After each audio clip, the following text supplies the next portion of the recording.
Selamat pagi guys. Dan salam hari Sabtu. Okey, yang ini bilik TMB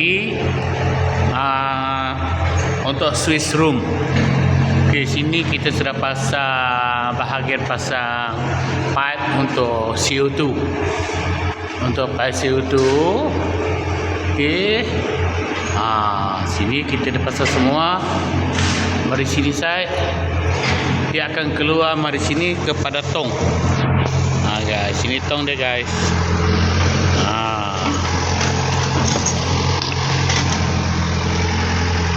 Ini tong ada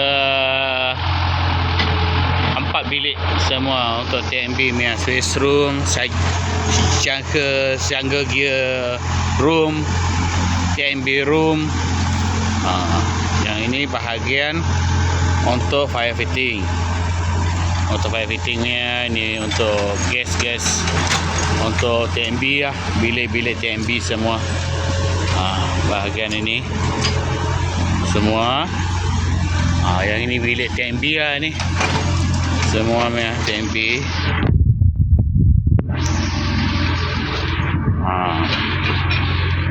Dia jadi macam ni lah guys. Macam tu kan. Ini untuk genset room. Ini dah pintu belum buat lagi. Ini akan genset. Baik, lalu atas turun balik. Ke sini. Yang ini alarm wap. Ini alarm wap maksudnya alarm gong. Apa-apa akan berlaku kebakaran ini akan berbunyi sistem dia ni. Untuk pancut air dia pakai pump jugalah masuk dalam bangunan. Ini macam ni. Yang satu pipe tu untuk air lah, untuk naik nanti itu belum lagi lah tu. Tu satu tim lagi saya panggil nanti dia orang akan. Kita tim kita buat yang ini untuk hydrant guys. Okey, terima kasih guys. Kalau support saya, follower saya guys.